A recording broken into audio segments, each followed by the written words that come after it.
बिस्मिल्लाहिर्रहमानिर्रहीम अस्सलाम वालेकुम। आज हम first year math chapter 3 exercise 3.1 question number 1 solve करेंगे, जिसमें कहा गया है फाइंड ए क्यूब। ए क्यूब मालूम करना है इफ ए, अगर ए जो है ये मैट्रिक्स दी गई है। और सोल्यूशन में सबसे पहले हम ए मैट्रिक्स लिख लेते हैं और उसके बाद हम ए क्यूब फाइंड करते हैं। ए क्यूब फाइंड करने का तरीका ये है कि हम जानते हैं कि ए क्यूब का मतलब होता है A multiply by A multiply by A. तो हमने लिख दिया है we now that A multiply by A multiply by A. और उसके बाद जो सेकंड और थर्ड ए है उन दोनों को हमने ग्रुपिंग करके एक ब्रैकेट में कर दिया और फर्स्ट ए को हमने एज इट इज लिख लिया है। और उसके बाद हमने फर्स्ट ए को as it is next step में भी लिख दिया है और जो सेकंड और थर्ड ए है उन दोनों की वैल्यूज हमने पुट कर दी हैं। और क्योंकि दोनों ब्रैकेट में थी तो हमने उन दोनों की मैट्रिसेस को भी ब्रैकेट में क्लोज कर दिया है। उसके बाद हमने मल्टीप्लाई किया है। तो मल्टीप्लाई का मेथड आप सीख लें कि हम फर्स्ट रो को फर्स्ट कॉलम से मल्टीप्लाई करते हैं, फिर सेकंड रो को फर्स्ट कॉलम से मल्टीप्लाई करते हैं, फिर थर्ड रो को फर्स्ट कॉलम से मल्टीप्लाई करते हैं। तो फर्स्ट रो को हम मल्टीप्लाई करते हैं जी 1 पहले 1 से मल्टीप्लाई, फिर 1 5 से मल्टीप्लाई, फिर 3 -2 से मल्टीप्लाई हो जाएगा। तो देख लें जी 1 को जब हमने 1 से मल्टीप्लाई किया है तो 1 1 1 हो गया, 1 मल्टीप्लाई बाय 1 आ गया। इस तरह से 1 को 5 से मल्टीप्लाई कर दिया है। नेक्स्ट 3 को हमने -2 से मल्टीप्लाई कर दिया है और दरम्यान में प्लस लिखते हैं। उसके बाद हम सेकंड रो को मल्टीप्लाई करते हैं फर्स्ट कॉलम से। तो हमारे पास 5 है तो 5 को हम 1 से मल्टीप्लाई कर देंगे तो 5 मल्टीप्लाई बाय 1 आ जाएगा। इस तरह से हम 2 को 5 से मल्टीप्लाई कर देंगे तो 2 मल्टीप्लाई बाय 5 आ जाएगा। नेक्स्ट 6 था तो हम 6 को -2 से मल्टीप्लाई कर देंगे तो 6 मल्टीप्लाई बाय -2 आ जाएगा और दरम्यान में सबके प्लस आ जाएगा। उसके बाद हम थर्ड रो जो है उसको मल्टीप्लाई करेंगे फर्स्ट कॉलम से। तो थर्ड रो में हमारे पास सबसे पहले -2 है तो -2 को हम 1 से मल्टीप्लाई करेंगे तो -2 मल्टीप्लाई बाय 1 आ जाएगा। फिर -1 को हम 5 से मल्टीप्लाई करेंगे तो -1 मल्टीप्लाई बाय 5 आ जाएगा। इस तरह से -3 को हम -2 से मल्टीप्लाई करेंगे तो ये -3 मल्टीप्लाई बाय -2 आ जाएगा। तो ये हमारा फर्स्ट कॉलम बन चुका है। अब हम सेकंड कॉलम बनाते हैं क्योंकि हमने फर्स्ट कॉलम से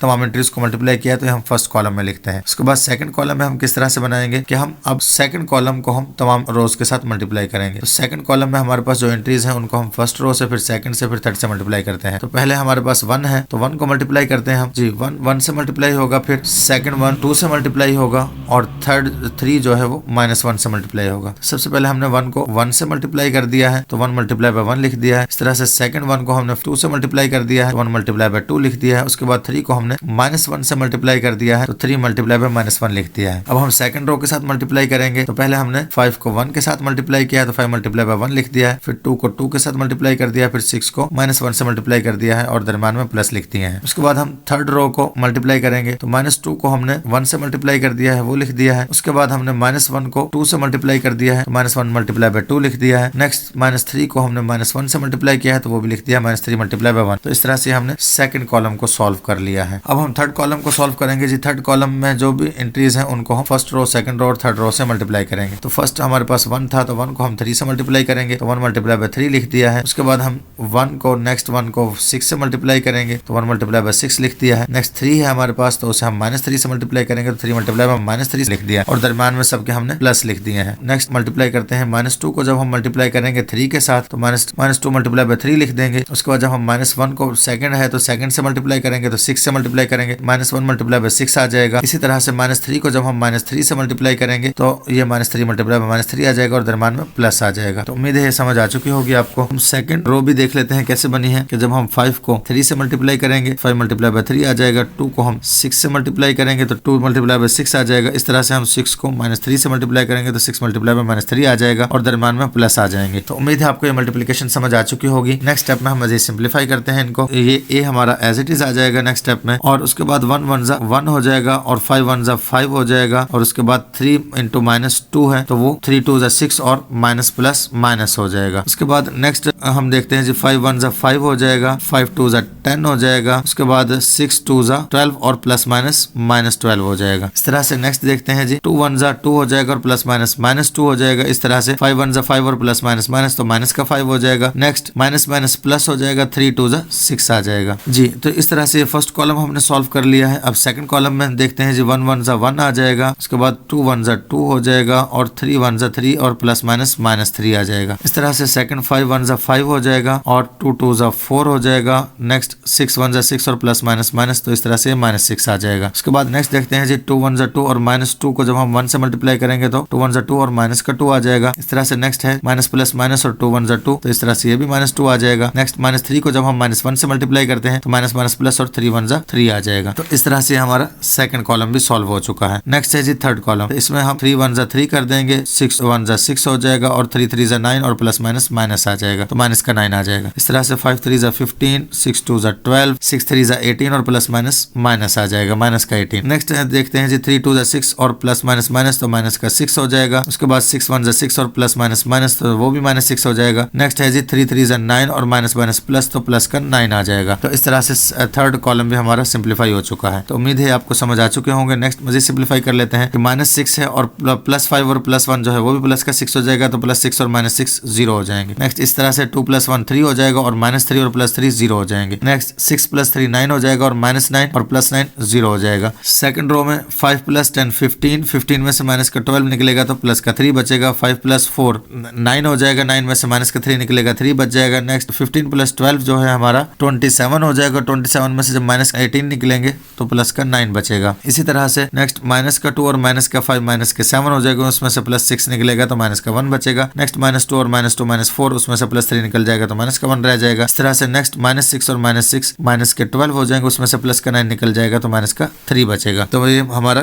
क्वेश्चन मजीद सिंप्लीफाई हो चुका है और ये सिंगल मैट्रिक्स में कन्वर्ट हो चुका है। अब हम ये जो ए साथ चला रहा था, ए को हम मैट्रिक्स पुट कर लेते हैं। तो नेक्स्ट स्टेप में हमने ये जो लिखा हुआ था उसके हमने मैट्रिक्स पुट कर ली है और मल्टीप्लाई में सेकंड मैट्रिक्स जो हमारी सिंगल मैट्रिक्स बन चुकी थी वो हमने एज इट इज लिख दी है। अब हम मजीद सिंप्लीफाई करते हैं। इनके सिंप्लीफाई का मतलब हम अगेन एक दफा फिर से मल्टीप्लाई करेंगे और मल्टीप्लाई करने के बाद हम सिंप्लीफाई करके फिर हमारे पास एक सिंगल मैट्रिक्स आएगी, वो ए क्यूब होगी, क्योंकि लेफ्ट साइड पर अब हमारा ए क्यूब साथ साथ चलता जा रहा है। तो फर्स्ट एंट्री फर्स्ट के साथ मल्टीप्लाई, सेकंड के साथ और थर्ड के साथ मल्टीप्लाई होगी। तो 1 × 0 आ जाएगा और 1 × +3 आ जाएगा और 3 × -3 आ जाएगा, क्योंकि 3 -3 से मल्टीप्लाई होगा। उसके बाद हम सेकंड रो को जब फर्स्ट कॉलम से मल्टीप्लाई करेंगे तो 5 × 0 हो जाएगा और 2 × 3 हो जाएगा और उसके बाद 6 × -1 हो जाएगा। तो इस तरह से 5 0 2 3 और 6 -1 आ जाएगा। नेक्स्ट थर्ड रो को जब हम फर्स्ट कॉलम से मल्टीप्लाई करेंगे तो -2 0 से मल्टीप्लाई हो जाएगा, तो -2 × 0 -1 × 3 आ जाएगा और उसके बाद -3 × -1 आ जाएगा। तो ये फर्स्ट कॉलम हमारा कंप्लीट बन चुका है इस रो में। अब हम सेकंड कॉलम से मल्टीप्लाई करेंगे तमाम रोज को। तो फर्स्ट रो को पहले मल्टीप्लाई कर लेते हैं। फर्स्ट रो में हमारे पास 1 है तो वो 0 से मल्टीप्लाई हो जाएगा, नेक्स्ट 1 3 से और नेक्स्ट 3 जो है वो -1 से मल्टीप्लाई हो जाएगा। तो इस तरह से 1 × 0 आ जाएगा, सॉरी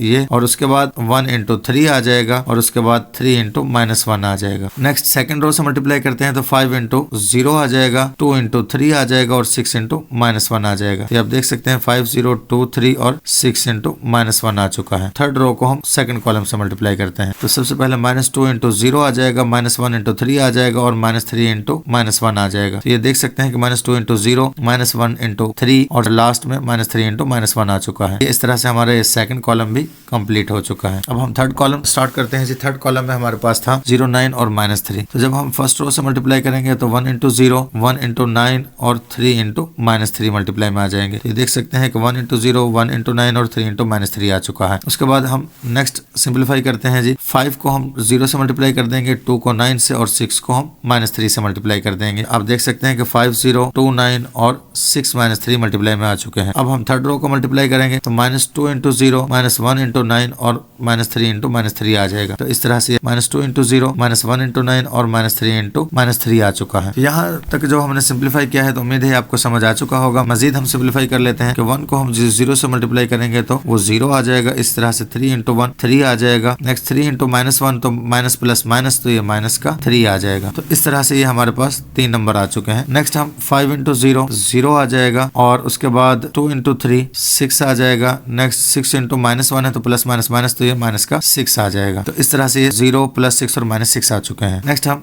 2 × 0 0 आ जाएगा। उसके बाद 3 × -1 तो प्लस माइनस माइनस, तो ये माइनस का 3 आ जाएगा। नेक्स्ट माइनस माइनस प्लस और 3 1 3, तो ये प्लस का 3 आ जाएगा। तो इस तरह से हमारे थर्ड रो में भी ये एंट्री बन चुकी है। हम मजीद सेकंड कॉलम देखते हैं जी। सेकंड कॉलम में हमारे पास 1 × 0 है, तो 1 × 0 को हम अगर देखते हैं तो वो 0 बन जाएगा। 3 × 1 जो है वो 3 बन जाएगा। नेक्स्ट 3 × -1 है तो माइनस प्लस माइनस और ये -3 आ जाएगा। तो इस तरह से ये एंट्री हमारी आ चुकी है 0 + 3 और -3। नेक्स्ट देखते हैं जी 5 × 0 0 हो जाएगा। 2 × 3 6 हो जाएगा और उसके बाद 6 × -1 है तो माइनस प्लस माइनस और 6 माइनस का आ जाएगा। इस तरह से नेक्स्ट एंट्री देखते हैं जी हम 0 इंटू -2 तो वो 0 हो जाएगा। 3 इंटू -1 तो प्लस माइनस माइनस तो ये माइनस का 3 आ जाएगा। नेक्स्ट 3 इंटू 1 है तो माइनस माइनस प्लस तो ये प्लस का 3 आ जाएगा। तो इस तरह से हमारी एंट्री आ चुकी है 0, -3 और +3। लास्ट वाला देख लेते हैं जी। 0 इंटू 1 0 हो जाएगा, 1 इंटू 9 9 हो जाएगा और 3 इंटू 3 जो है वो माइनस का 3 था और प्लस का 3 था तो प्लस माइनस माइनस और 3 3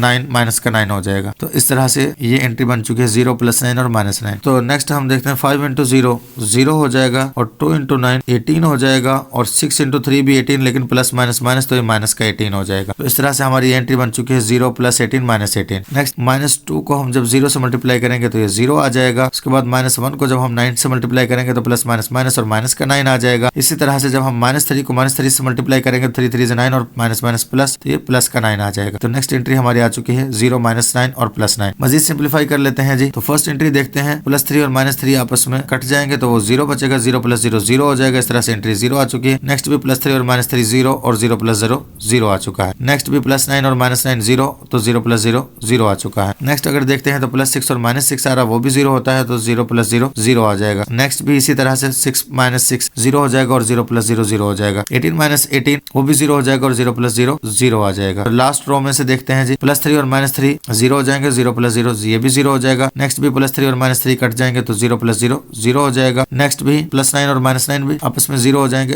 तो 0 + 0 0 हो जाएगा। तो इस तरह से तमाम एंट्रीज हमारी 0 की आ चुकी हैं। ये हमारा A3 है लेकिन ये हमारा O3 आ चुका है। मीन के 0 मैट्रिक्स आ चुकी है जिसे हम नल मैट्रिक्स भी कहते हैं और नल मैट्रिक्स का सिंबल O होता है इसलिए हमने O3 लगा दिया है। और इसके साथ ही हमारा क्वेश्चन नंबर 11 जो है वो कंप्लीट हो चुका है। मिलते हैं नेक्स्ट वीडियो में, तब तक के लिए अल्लाह हाफिज।